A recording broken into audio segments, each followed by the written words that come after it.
माता पार्वती के दो प्रश्न। मंगलसूत्र में कौन से मोती पहनने से वैवाहिक जीवन दुखद और पति रोगग्रस्त हो जाता है? इंसान अपनी किस्मत कैसे बदल सकता है? एक बार भगवान शिव कैलाश पर्वत पर बैठे थे।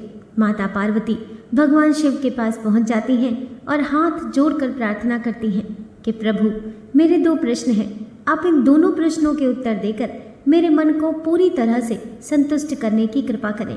फिर माता पार्वती की बात सुनकर भगवान शिव कहते हैं, पार्वती ठीक है, तुम अपने दोनों प्रश्न बताओ, मैं तुम्हें तुम्हारे दोनों प्रश्नों के उत्तर देकर तुमको संतुष्ट करने का पूरा प्रयास करूंगा। तो माता पार्वती कहती हैं, प्रभु मेरा पहला प्रश्न है, मंगलसूत्र में कौन से मोती पहनने से वैवाहिक जीवन दुखद और पति रोगग्रस्त हो जाता है? मेरा दूसरा प्रश्न है, इंसान अपनी किस्मत को कैसे बदल सकता है? भगवान शिव कहते हैं, पार्वती तुम्हारे दोनों ही प्रश्न बहुत ही महत्वपूर्ण हैं। इन दोनों प्रश्नों के उत्तर बड़े ही ध्यान से सुनने पर किसी भी स्त्री का वैवाहिक जीवन सुखद हो जाता है और एक दुखी इंसान अपने जीवन के सारे दुखों को दूर कर सकता है। भगवान शिव कहते हैं, पार्वती तुम्हारे दोनों प्रश्नों के उत्तर मैं एक कहानी के माध्यम से दूंगा ताकि तुम अपने दोनों प्रश्नों के उत्तर ठीक तरह से समझ सको। तुम इस कहानी को पूरा ध्यान से सुनना। माता पार्वती कहती हैं, प्रभु मैं वचन देती हूँ, इस कहानी को पूरा और मन से सुनूंगी। आप कहानी प्रारंभ कीजिए। भगवान शिव कहते हैं, पार्वती एक बार विष्णु और लक्ष्मी संत का रूप बनाकर भ्रमण कर रहे थे। तभी रास्ते में एक व्यक्ति अपनी पत्नी के साथ बैठा हुआ रो रहा था। फिर वह उसके पास गए और बोले, तुम कौन हो और इस बियाबान जंगल में बैठे क्यों रो रहे हो?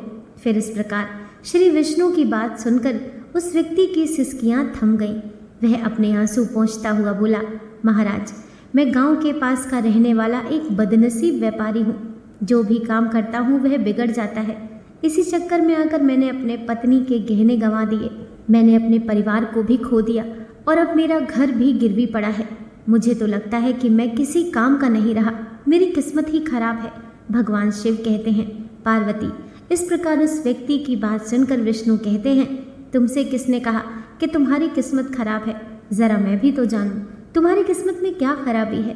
फिर वह व्यक्ति कहने लगा, महाराज पहले मैं खेती करता था मगर उसमें हर साल घाटा होता था। कभी सूखा पड़ जाता था तो कभी ज़्यादा बारिश होने के कारण फसल बर्बाद हो जाती थी। इससे परेशान होकर मैंने व्यापार करने का निश्चय किया। मेरे पास पैसे नहीं थे तो मैंने पत्नी के गहने बेचकर अपना व्यापार शुरू किया। जब व्यापार नहीं चला तो शुरू में परिवार वालों ने मेरा साथ दिया, लेकिन जैसे जैसे मुझे नुकसान होने लगा मेरे परिवार वाले भी मुझसे दूर हो गए।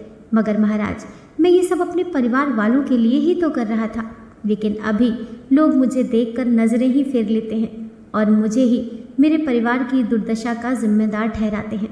मेरा एक मित्र है, उसने भी मेरे साथ ही अपना व्यापार शुरू किया था, लेकिन उसका व्यापार अच्छा चल रहा है। वह जब भी मेरे घर आता है तो अपनी सफलता की कहानी सुनाता है। उसकी बातें सुनकर मेरे घर वाले भी कहते हैं कि अपने मित्र को देखो और कुछ सीखो। हमें तो लगता है कि तेरे बस में कुछ भी नहीं है, तो कुछ नहीं कर सकता। महाराज उन लोगों की बातें सुनकर अब मुझे भी लगने लगा है कि शायद मेरे बस में कुछ भी नहीं है। अब तो मुझे अपना जीवन ही व्यर्थ लगने लगा है। मेरे मन में ख्याल आता है कि मैं अपना जीवन समाप्त कर लूँ। मैं यहाँ पर इसी इरादे से आया था, लेकिन हिम्मत नहीं कर पाया, इसीलिए यहाँ पर एकांत में बैठकर अपनी पत्नी के साथ रो रहा था। भगवान शिव कहते हैं, पार्वती इस प्रकार उस व्यक्ति की बात सुनकर विष्णु कहते हैं, तो ये बात है, क्या तुम इसके अलावा और भी कुछ कहना चाहते हो? महाराज एक तो मेरा काम खराब हो जाता है और दूसरा मेरा मित्र मुझे हर समय नीचा दिखाने का प्रयत्न करता रहता है। मुझे समझ में ही नहीं आता मैं क्या करूं और क्या ना करूं। किंतु विष्णु कहने लगे, क्या तुम अपने मित्र की बातें सुनकर वास्तव में दुखी हो जाते हो? हाँ महाराज मैं अपने मित्र की बातें सुनकर बहुत दुखी हो जाता हूँ। तो विष्णु कहने लगे, तुम्हें किस बात का दुख होता है, अपने असफल होने का या फिर मित्र के सफल होने का? अब वह व्यक्ति फिर एक पल सोचता है और उत्तर देता है, महाराज मैं सच कहूँ तो मुझे अपने असफल होने का उतना दुख नहीं होता जितना कि मित्र के सफल होने का होता है। भगवान विष्णु कहते हैं, यदि तुम्हारा मित्र असफल हो जाए तो क्या तुम्हें खुशी होगी? तो वह व्यक्ति कहने लगा, हाँ महाराज मुझे बहुत खुशी होगी। फिर विष्णु कहते हैं, इसका मतलब ये है कि तुम्हारी खुशी तुम्हारे मित्र पर निर्भर है। अगर वो चाहे तो तुम्हें खुश कर सकता है और अगर वो चाहे तो तुम्हें दुखी कर सकता है। तुम स्वयं से ना तो खुश हो सकते हो और ना ही दुखी हो सकते हो, अर्थात तुम अपने मित्र के पूरी तरह से गुलाम हो गए हो। इसीलिए मुझे लगता है कि तुम्हारा कुछ भी नहीं हो सकता। भगवान शिव कहते हैं, पार्वती, जब विष्णु ने थोड़ी नाराजगी दिखाई और वहां से आगे बढ़ने का प्रयास किया तो वह व्यक्ति हाथ जोड़कर कहने लगा, महाराज, आप मुझे छोड़कर मत जाइए। आपकी बातें सुनकर मुझे कुछ आशा बन रही है। फिर विष्णु कहते हैं, यदि तुम मेरी बात मानने को तैयार हो तो मैं तुम्हें बताने को तैयार हूँ। हमेशा ध्यान रखना, जब हम किसी से आशा बांध लेते हैं तो उस पर निर्भर हो जाते हैं। ऐसे में हमारी खुशी और दुख भी उस पर निर्भर करने लगता है। इससे बेहतर है कि तुम अपने आप से आशा बांधो। जब तुम ऐसा करोगे और साथ ही पूरे जतन से काम करोगे तो तुम्हें सफलता अवश्य प्राप्त होगी। भगवान शिव कहते हैं, पार्वती, इस प्रकार विष्णु ने अपनी बात आगे बढ़ाई और कहा कि तुम्हें लगता है कि तुम्हारा मित्र तुम्हें दुखी करने आता है, पर अगर तुम उसकी बातों पर विचार करो तो वो बातें सही कहता है। तुम्हें अपने मित्र की बातें खराब लग सकती हैं, मगर मेरी नज़र में तुम्हारे मित्र की बातें बिल्कुल भी खराब नहीं हैं। वह अपने संघर्ष और अनुभव की बातें तुम्हें बताता है। तुम अपने मित्र की बातों को ध्यान से सुनकर उन बातों को अपने जीवन में उतारकर बहुत कुछ सीख सकते हो। तुम्हें उसके लिए उसे धन्यवाद करना चाहिए कि तुम्हें घर बैठे कुछ अनुभव मिल रहे हैं, क्योंकि तुम्हारा मित्र तुम्हें अपनी सफलता की कहानी सुनाता है कि वह सफल कैसे हुआ। तुम उसके अनुभवों का लाभ उठाओ और एक नई शुरुआत करो। कर्म करते जाओ, हार मत मानो, एक दिन तुम्हें सफलता अवश्य मिलेगी। आज तुम जिसे अपना बुरा वक्त या बुरी किस्मत कह रहे हो, एक दिन ये बदल जाएगी और इसी के साथ तुम्हारे विचार भी बदल जाएंगे। और देखना, जब तुम्हारा अच्छा वक्त शुरू होगा तब तुम्हारा मित्र भी तुम्हें अपनी सफलता की कहानी नहीं सुनाएगा, तब वह अपनी असफलताओं की बातें बताएगा, ताकि तुम उसकी बातें सुनकर भ्रमित हो जाओ और तुम्हारा आत्मविश्वास हिल जाए और तुम गलत निर्णय ले सको। लेकिन उस समय भी तुम्हें अपनी बुद्धि का प्रयोग करना होगा। तुम्हारा मित्र जैसे आज तुम्हें दुखी करने आता है, इसी तरह उस समय भी तुम्हें दुखी करने आएगा, क्योंकि जिस तरह उसे दुखी देखकर तुम्हें मज़ा आता है, इस तरह उसे भी तुम्हें दुखी देखने में उतना ही मज़ा आता है। भगवान शिव कहते हैं, पार्वती, विष्णु की बात सुनकर वह व्यक्ति कहने लगा, महाराज, आपने सही कहा। मेरा सबसे बड़ा दुख ये है कि मेरे परिवार के लोग भी इसमें शामिल हैं। वास्तव में मैं तो अपने परिवार के लिए अच्छा करना चाहता था, लेकिन वे लोग मेरी बात को समझने को तैयार नहीं हैं। वो मुझे गलत कहते हैं और अब तो बात इतनी बढ़ गई है कि मेरा साथ भी छोड़ दिया है। भगवान शिव कहते हैं, पार्वती, विष्णु कहने लगे, मैं तुम्हारी बात समझ गया। तुम सांत्वना चाहते हो। वास्तव में इस दुनिया में सभी लोग सांत्वना ही चाहते हैं। हम चाहते हैं कि हम जब भी कुछ करें तो लोग हमारी प्रशंसा करें, लेकिन आमतौर पर ऐसा नहीं होता। इसीलिए हम दुखी हो जाते हैं। हमें लगता है कि हमारे मित्र, परिवार वाले सब मतलबी हैं। लेकिन तुम अगर किसी को अपना परिवार मानते हो और उसके लिए कुछ करना भी चाहते हो, तो तुम्हें ऐसा क्यों लगता है कि तुम दूसरों के लिए कुछ कर रहे हो? वास्तव में तुम अपनी खुशी के लिए कर रहे हो। इसीलिए परिवार के लिए कुछ करना वास्तव में अपने लिए ही करना होता है। लेकिन अगर ऐसा करते समय तुम्हें लगता है कि तुम दूसरों के लिए कर रहे हो, तो तुम दुखी निश्चित रहोगे। और अगर तुम्हें लगता है कि तुम अपने लिए कर रहे हो तो तुम खुश रहोगे, क्योंकि जब तुम अपने लिए कुछ अच्छा करते हो या करना चाहते हो तो तुम्हें सांत्वना की कोई ज़रूरत नहीं पड़ती। भगवान शिव कहते हैं, पार्वती, फिर तो विष्णु की बातें सुनकर उस व्यक्ति के चेहरे के भाव बदल गए और वह कहने लगा, महाराज, आप सही कह रहे हैं। मैं समझ गया कि अब तक मेरी खराब किस्मत इसलिए थी क्योंकि वे दूसरों के हाथों में थी। मैं अपनी किस्मत को अपने हाथों में रखूंगा और पूरी मेहनत और लगन से फिर से काम करूंगा, और जब तक सफलता नहीं मिल जाती तब तक चैन से नहीं बैठूंगा। भगवान शिव कहते हैं, पार्वती, इस प्रकार विष्णु उस व्यक्ति की बातों को सुनकर मुस्कुराए और विष्णु ने एक डिबिया निकाली और उस व्यक्ति को दे दी और कहा, इस डिबिया को हमेशा अपने पास रखना। इसमें एक ऐसा राज है जो तुम्हें बड़े से बड़े दुखों से भी हमेशा निकालेगा। लेकिन एक बात का ध्यान रखना, इस डिबिया को तभी खोलना जब तुम्हारे जीवन में जीने का कोई रास्ता दिखाई ना दे। तुम्हें लगे कि अब इस दुनिया में जीना बेकार है, और यदि डिबिया तुमने समय से पहले खोल दी तो वह सारे राज खत्म हो जाएंगे। भगवान शिव कहते हैं, पार्वती, उस व्यक्ति ने विष्णु को वचन दिया कि जब उसे दुनिया में कुछ भी दिखाई नहीं देगा वह डिबिया को उसी दिन खोलेगा। अब इसी प्रकार लक्ष्मी ने एक डिबिया निकाली और उस व्यक्ति की पत्नी को दे दी और कहा, इस डिबिया को स्नान करने के बाद तुम्हें कल खोलनी है। फिर तुम्हारे जीवन के सारे दुख हमेशा के लिए दूर हो जाएंगे और सभी बिगड़े काम तुम्हारे बनने लगेंगे। भगवान शिव कहते हैं, पार्वती, इस प्रकार वह व्यक्ति घर जाकर अपने काम पर चला गया और उसकी पत्नी ने स्नान करके जब वह डिबिया खोली जो लक्ष्मी जी ने दी थी, उसमें एक पर्चा और एक मंगलसूत्र था जो हर सुहागन की निशानी होती है। फिर वह स्त्री उस पर्चे को पढ़ती है तो उसमें जो लिखा था उसे पढ़कर वह चकित हो जाती है।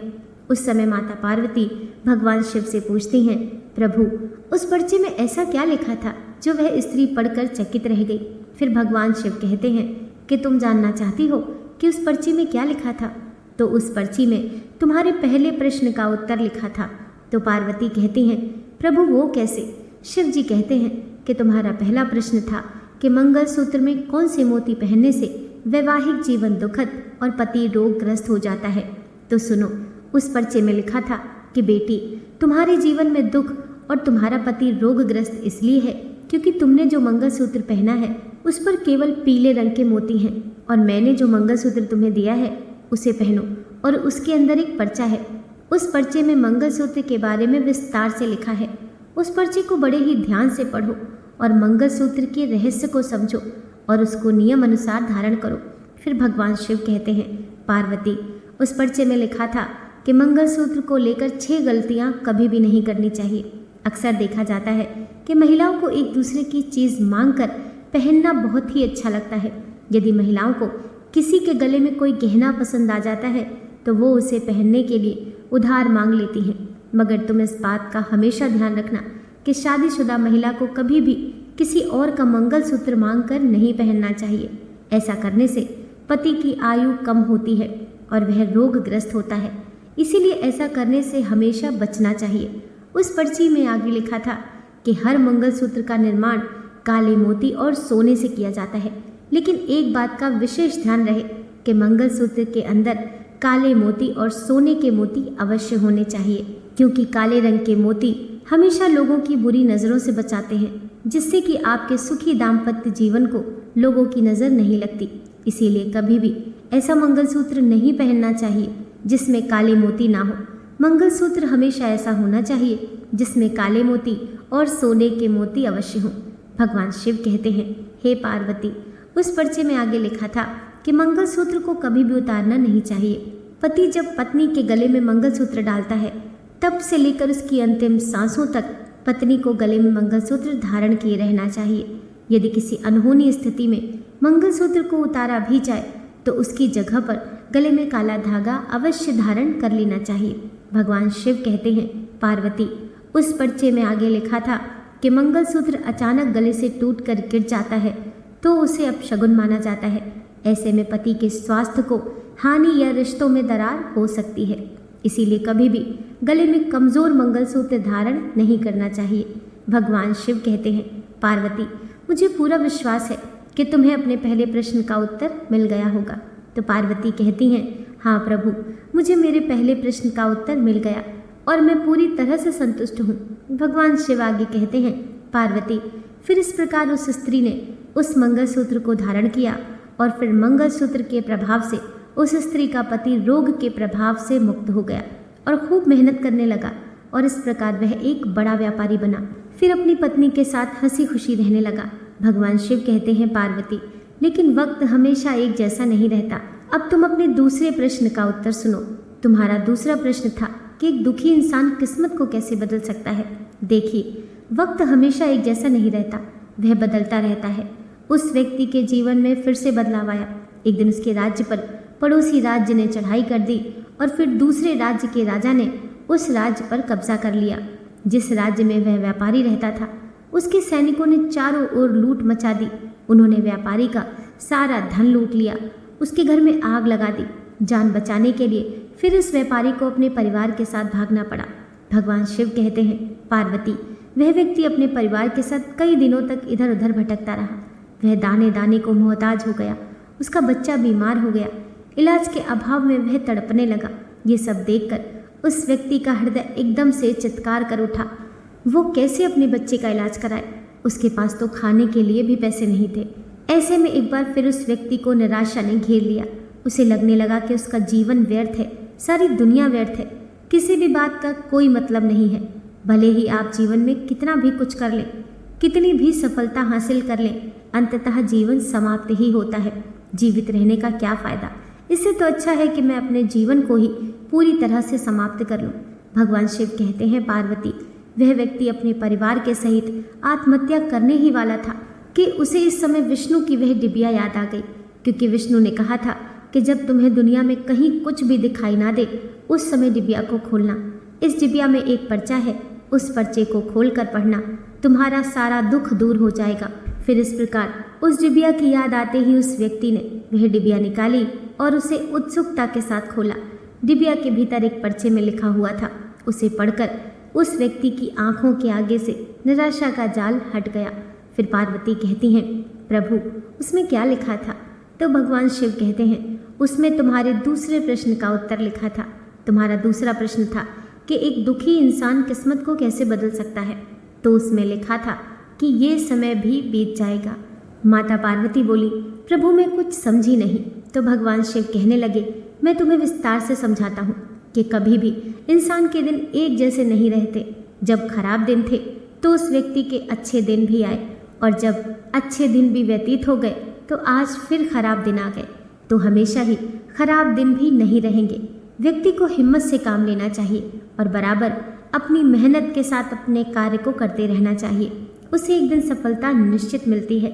भगवान शिव अंत में कहते हैं, पार्वती, इंसान ईमानदारी, विश्वास और लगन से जब कोई कार्य मेहनत से करता है तो मेहनत का फल उसे अवश्य मिलता है।